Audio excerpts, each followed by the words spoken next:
Ici, nous avons pris l'exemple de quelqu'un, par exemple, qui va manifester la foi pour la guérison. Et Dieu nous présente quelqu'un qui a l'épreuve qu'il veut obtenir. Ce n'est pas une prière, non, il y a l'épreuve, la pratique. En fait, quand j'observe très bien ce que les gens pensent sur la prière, c'est comme un acte automatique, c'est comme un acte magique. Que quand je prie, il faut forcément. Ça, c'est le faux enseignement. Et pour que ça marche comme ça, il faut qu'il y ait intervention de Satan. Pour que ceux qui ne veulent pas être éclairés continuent d'être là dans le bain. Parce que la prière, quand je dis si tu as la foi, tu prieras, tu obtiendras. Nous sommes dans le domaine de la justice. C'est quelqu'un qui a la foi ici. C'est quelqu'un qui marche selon le Seigneur. C'est quelqu'un dont le cœur, quand Dieu le regarde, il va lui accorder le désir. L'exemple qu'on prend pour cette femme, si on veut bien vous montrer, la femme là qui avait une perte de sang avait une maladie dont la loi de l'Ancien Testament attachait une malédiction. Une femme qui a une perte de sang ne doit pas se présenter dans la foule, ne doit pas aller à la synagogue, ne doit pas aller dans le temple, ne doit pas aller dans une assemblée. Elle doit être proscrite. C'est pourquoi quand la femme est dans les menstrues, elle ne doit pas venir dans la foule. Dans la période de l'Ancien Testament, c'est rattaché à une malédiction. Maintenant, ici, nous voyons une femme qui est en train de se battre contre cette loi-là. Or, cette bagarre-là, c'est parce qu'elle veut que le nom du Seigneur soit glorifié. Elle se dit, les menstrues, c'est normal. Mais continuer, c'est anormal. Dieu ne se glorifie pas dans ma vie à moi. Cette femme voulait la gloire de Dieu dans sa vie. Et c'est pourquoi elle a donné son argent pour guérir. Il n'y avait pas satisfaction. Elle a transformé tous ses biens en argent pour guérir. Il n'y avait pas satisfaction. Elle a dit, je vais arracher cela auprès du souverain sacrificateur.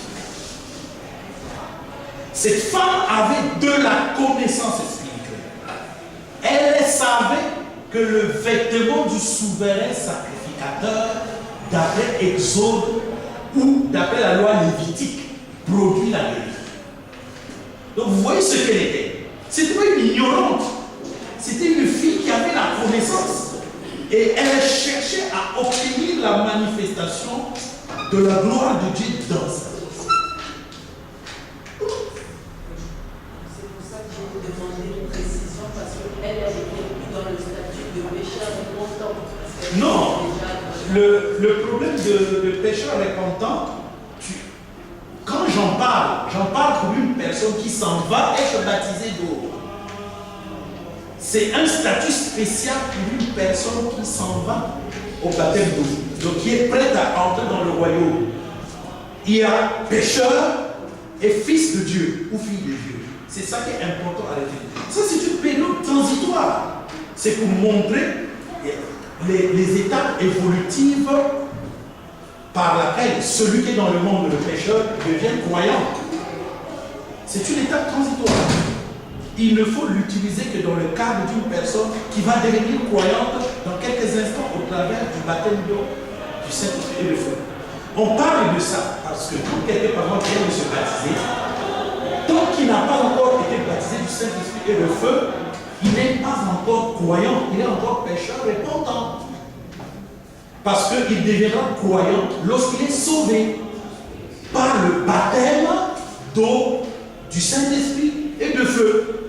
Mais s'il a seulement pris le baptême et que le baptême du Saint-Esprit et de feu n'est pas encore intervenu, on est dans l'étape transitoire de pécheur repentant ou pécheresse repentant. Parce qu'il n'y a que soit qu'on est pécheur, on est dans le monde, soit on est croyant, on est dans le royaume, on est en Christ, on est dans l'église. Donc, j'utilise ce terme-là Parce qu'il y a des gens qui peuvent mettre du temps s'ils ne comprennent pas. En fait, le baptême d'eau ne sauve pas. C'est le baptême du Saint-Esprit et de feu qui sauve. Et le baptême du Saint-Esprit et de feu se réalise dans un processus qui commence par l'esprit de repentance. Quand quelqu'un veut se repentir, il devient déjà pécheur repentant. Il se repent, il confesse ses péchés, il prend le baptême en attendant le salut. Il a pris le baptême, mais comme le salut n'est pas encore intervenu, on est encore pécheur repentant. On n'est pas encore devenu croyant. Donc, maintenant, le processus là, en fait, je commence à mieux comprendre. Le processus là ne peut pas réussir pour un pécheur. Ce dont nous parlons n'est pas possible pour un pécheur. Parce que ce dont nous parlons est possible pour les croyants qui sont déjà nés de nouveau. C'est eux qui peuvent manifester le don de la foi. Or, le domaine de la prière est un domaine que tout le monde se prévaut. Même les pécheurs prient. Vous trouverez même des pécheurs qui vont vous dire, moi je prie et je reçois. Tu vois? Voilà. On va le trouver. Mais ce n'est pas parce qu'il dit, moi je suis pécheur, je demande et je reçois que c'est vrai. Ce n'est pas par exemple que le Seigneur t'envoie l'esprit d'égarement pour agir, quoi. Ils obtiennent, mais pour les permettre de continuer dans leur égarement. Lorsque quelqu'un, un pécheur dit, moi je prie et j'obtiens des réponses, je suis satisfait. Là, c'est le Seigneur qui envoie l'esprit d'égarement pour répondre à la. Non. Quand un pécheur dit, moi je demande et je reçois, c'est pas vrai. C'est quelqu'un qui reçoit par d'autres moyens. C'est-à-dire que ça ne vient pas de Dieu. La personne là te trompe. Un pécheur ne peut pas dire la vérité. Un menteur ne peut pas dire la vérité. Oh, mais non, moi, dans ma vie, ça marche, Dieu agit. Tu ne sais pas ce que tu vois là. D'où ça vient? Peut-être que c'est un voleur, un escroc, un assassin. Un assassin, quand vous ne l'avez pas encore attrapé, sa richesse, il va vous dire d'où ça vient. Donc, c'est ça. Un pécheur, tout ce qu'il dit est faux. C'est du mensonge.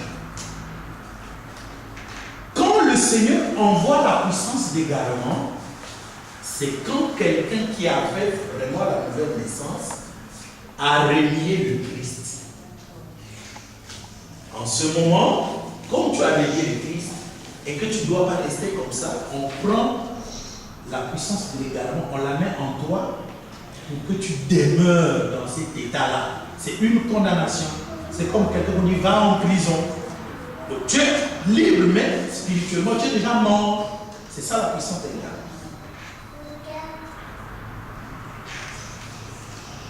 Et donc, la foi dont je suis en train de vous parler ici, c'est un don spirituel. Donc, cela n'est possible que pour une personne qui, au préalable, est née de nouveau. C'est-à-dire que baptisé du Saint-Esprit de feu.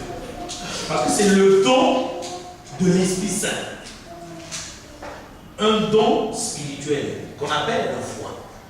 C'est l'Esprit Saint qui regarde que tu as besoin de la foi pour obtenir une chose. C'est l'Esprit Saint qui regarde les deux aveugles et qui trouve qu'il a besoin de la foi pour obtenir le miracle du recouvrement de la vue. Comme le Seigneur a vu qu'ils ont la foi, eh bien, il s'arrange en les questionnant pour qu'eux puissent exprimer leur foi qui est en eux. Et c'est en retour de leur foi exprimée, le Seigneur prononce sa foi aussi et il recouvre la vue. Donc, quand le Seigneur leur dit, croyez-vous que je puisse le faire? Si c'était resté bouche bée, eh bien le Seigneur n'allait pas agir. Qu'est-ce qui s'est passé en ce moment-là? Leur foi n'avait pas d'action. C'était une foi morte. Mais ils ont eu le courage de dire, nous croyons que tu peux le faire. Donc le nous croyons que tu peux le faire, c'est le don de foi qui s'est exprimé par eux.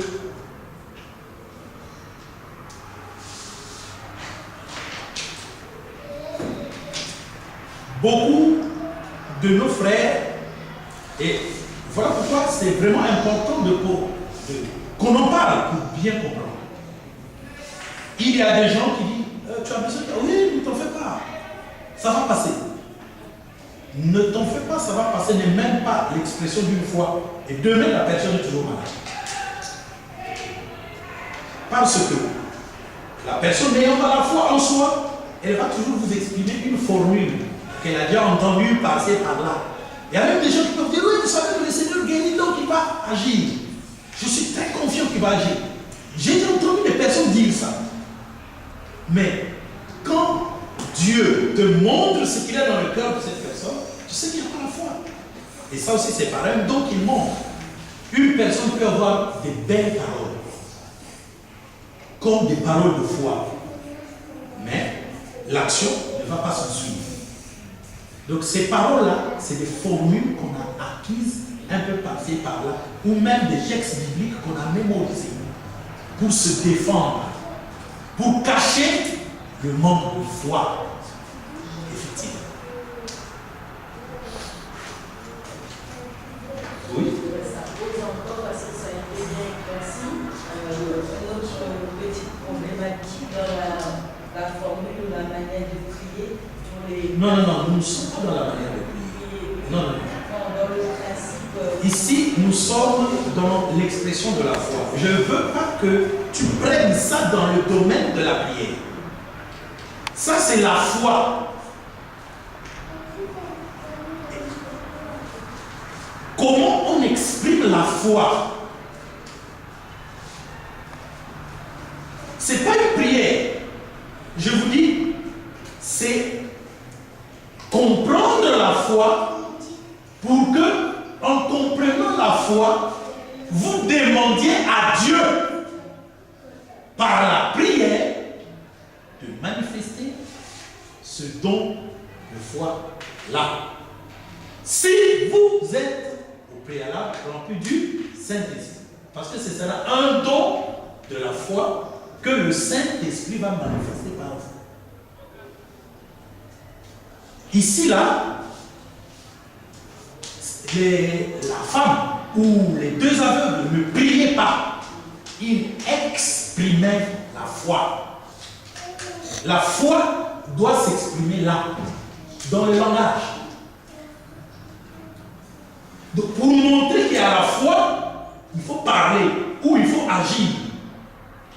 La femme qui avait une perte de sang a exprimé sa foi par l'action. Et en accomplissant le projet de son cœur, il nous est dit qu'elle a soutiré une force de Jésus. Donc, sa foi a soutiré la guérison. Cette femme-là n'a pas fait de prière. Elle n'a pas parlé. Elle a fait parler ce qu'elle avait de spirituel. La foi. La foi, c'est de l'action.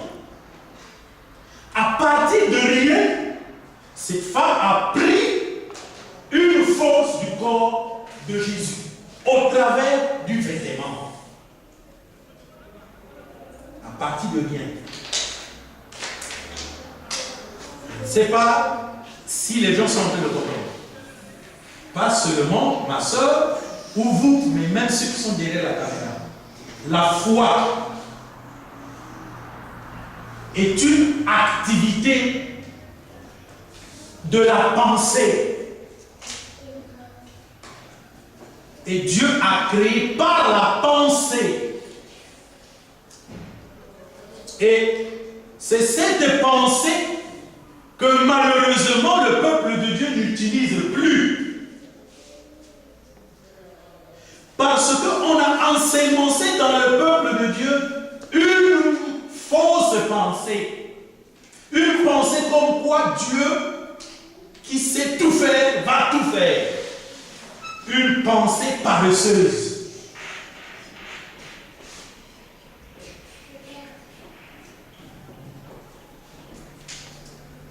Regardez, quand Dieu a dit à Abraham de tuer Isaac,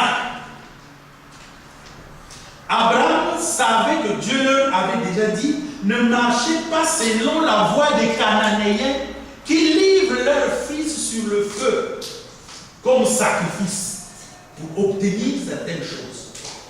Parce que quand tu le fais, c'est l'action des mauvais esprits qui viendra favorablement vis-à-vis de toi. Parce que tu viens de détruire la créature humaine que tu considères comme sacrée.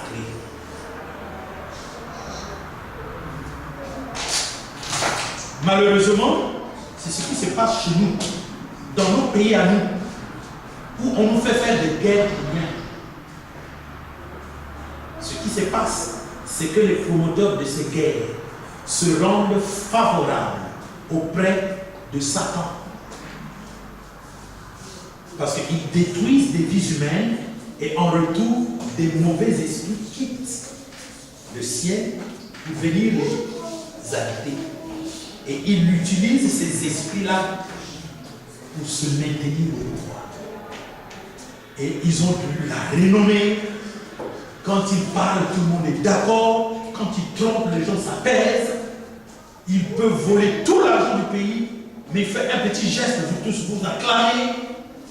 C'est parce que beaucoup d'esprits sont venus en lui. Et quand il fait un petit geste, ces esprits-là viennent agiter tout autour de vous. Et si vous-même, vous n'avez pas le Saint-Esprit, vous êtes d'accord avec les esprits. Car tout ce qui se ressemble, s'assemble.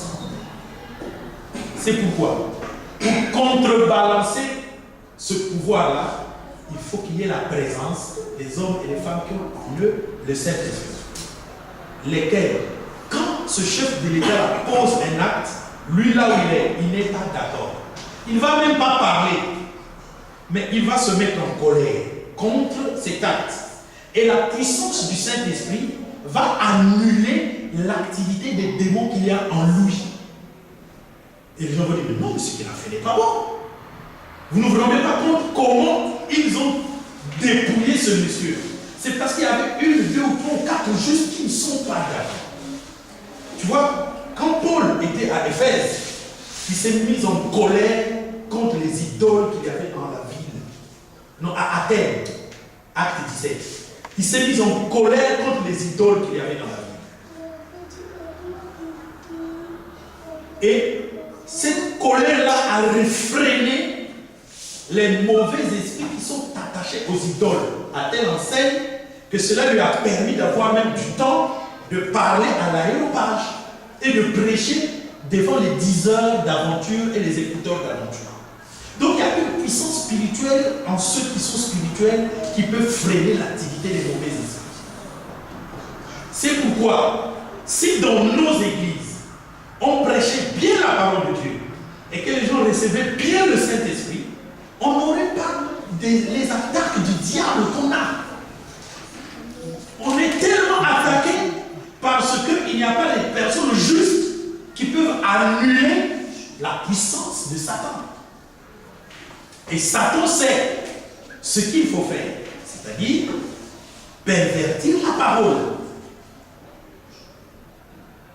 Trouver de quoi y ajouter quelque chose et de quoi y retrancher quelque chose. Vous savez, ce que je suis en train de vous dire est tellement important que laissez-moi d'abord vous expliquer ce qui s'est passé avec Marthe. Marthe, quand elle va dire à Jésus, si tu étais là, mon frère ne serait pas mort. Jésus lui a dit, ton frère ressuscitera. Amen. C'était là la solution du Seigneur. Jésus a prononcé, ton frère ressuscitera. Donc ça va arriver. Elle va répondre, oui, je crois que mon frère ressuscitera à la résurrection des morts. Vous voyez? Or, Marthe a entendu parler de la résurrection des morts dans la synagogue ou dans le temple. Parce que c'est Daniel, chapitre 12, verset 2. Donc elle a déjà entendu qu'il y aurait une résurrection. Mais la résurrection dont Jésus parlait n'est pas la résurrection des morts. Maintenant, remarquez. Pour que Marthe ait la foi, il faut que Jésus combatte la conception que Marthe a sur la résurrection. Et Jésus, pour le combattre, va lui dire, Marthe, je suis la résurrection et la vie. Crois-tu cela? Suis-moi. Oui, je crois que tout ce que tu demanderas à Dieu, Dieu te le donnera.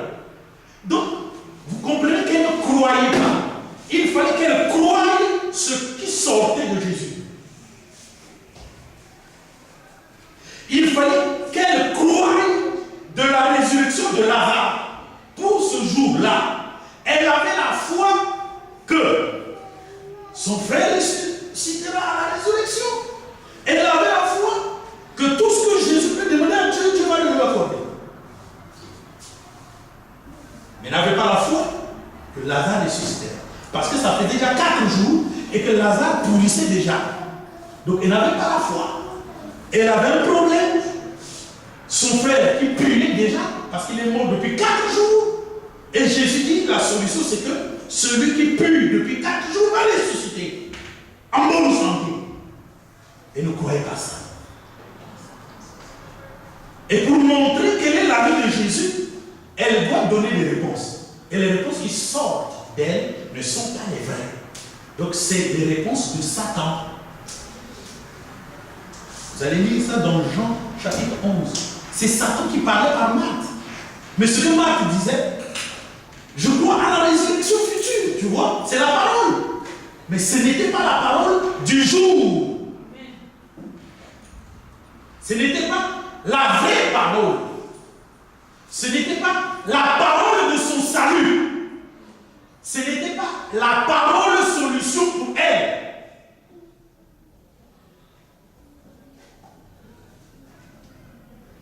Et vous savez qu'elle a manqué la résurrection de son frère Lazare.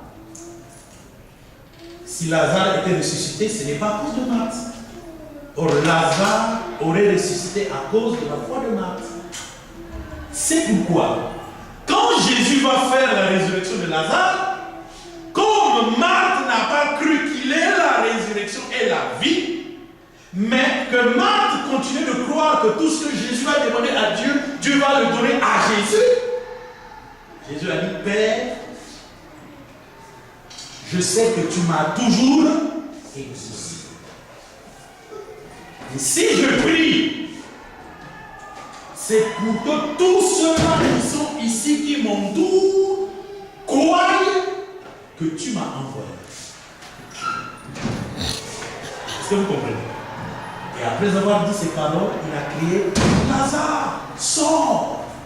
Et Lazare est ressuscité. Donc, Marthe n'a pas cru à la résurrection de son frère que Jésus devait obéir. Alors, qu'il y a une veuve qui a reçu la résurrection. Il y avait Jairus, le père de la synagogue, qui avait reçu la résurrection de sa fille. Elle n'a pas pu trouver par sa foi la résurrection de Lazare. C'est pourquoi, je ne sais pas si vous remarquez que quand je prêche, mon souci, ce n'est pas de finir un thème, mais mon souci, c'est que vous compreniez chaque chose que je prêche.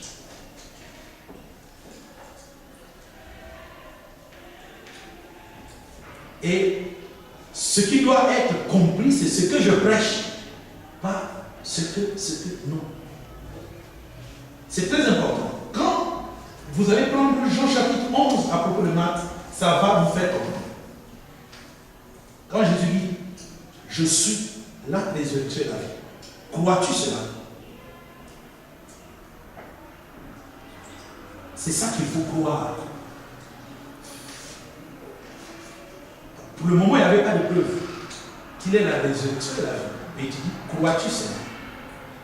Il n'y avait pas de preuve pour elle. Mais pour les autres, il y avait déjà la preuve. Parce que la veuve de Naïm avait vu son fils ressuscité, n'est-ce pas? Donc il avait la preuve que Jésus est la résurrection et la vie. En fait, quand Jésus disait je suis la résurrection et la vie, ça veut dire je ressuscite les morts. C'est ça qu'elle devait croire. Beaucoup de personnes dans cette église peuvent avoir un problème.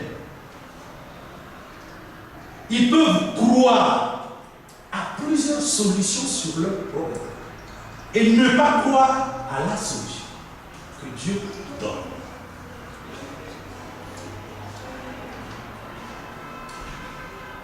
C'est pourquoi un jour on parlait ici d'une sœur que moi je trouve qui n'avait pas de foi et qui prêche.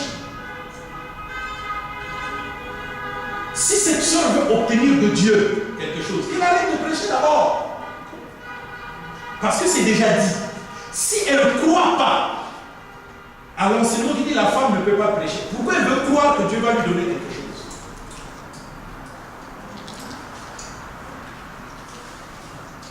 Les marques, il y en a plusieurs sur la terre.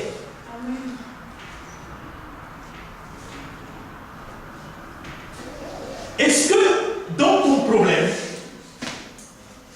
tu crois la solution de Dieu dans le problème? Parce qu'il y a beaucoup de solutions pour un seul problème. Il y a beaucoup de solutions pour un seul problème. Mais il y a une seule solution de Dieu. La sœur qui avait une perte de sang a utilisé deux solutions. Jusqu'au point où elle s'en ira utiliser la solution de Dieu. Qu'est-ce qui a fait qu'en touchant le bord du vêtement, elle soit guérie? C'est parce qu'il est écrit que le vêtement du sacrificateur, je vais fouiller ça ici, apporte la guérison. Le vêtement du souverain sacrificateur. Voyez le vêtement que Aaron portait. Voilà. Ce vêtement-là apportait la guérison.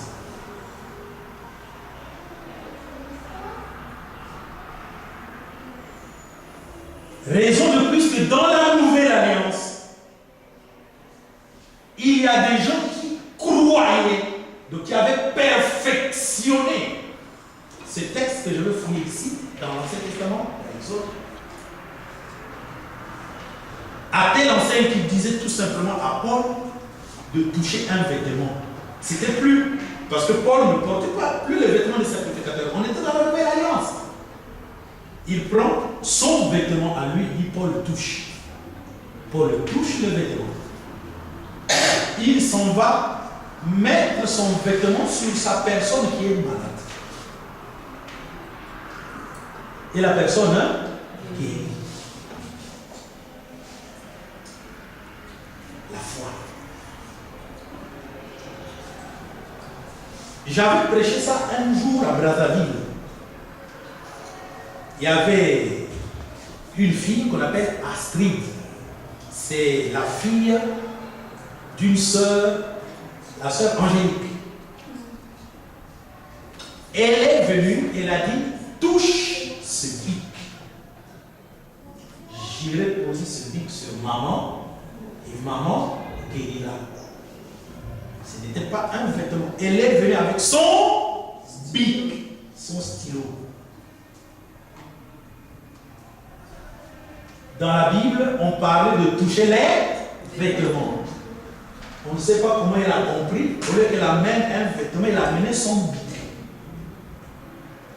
Je ne peux pas lui dire, non, c'est un vêtement. Et là, elle a dit, ce bic que je pose ici, sur la chair, touche-le et je vais le poser. J'ai touché, elle est partie. Elle a eu son résultat.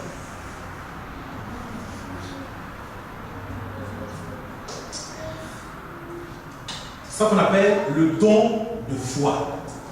C'est le Saint-Esprit qui te dit de parler ou d'agir. Le don de foi. C'est différent de je suis né de nouveau, je suis rempli du Saint-Esprit, j'ai des dons. Non. Ici, il est question de don pour ton problème spécial. Ce don-là, Marthe ne l'avait pas. Parce que Marthe n'avait pas changé. On lui a reproché de s'occuper des vanités. Elle continuait dans son mensonge. Donc, elle n'a pas compris le reproche que Jésus lui avait fait. Bon, attends. On a beaucoup à faire. On fouillera les textes prochainement.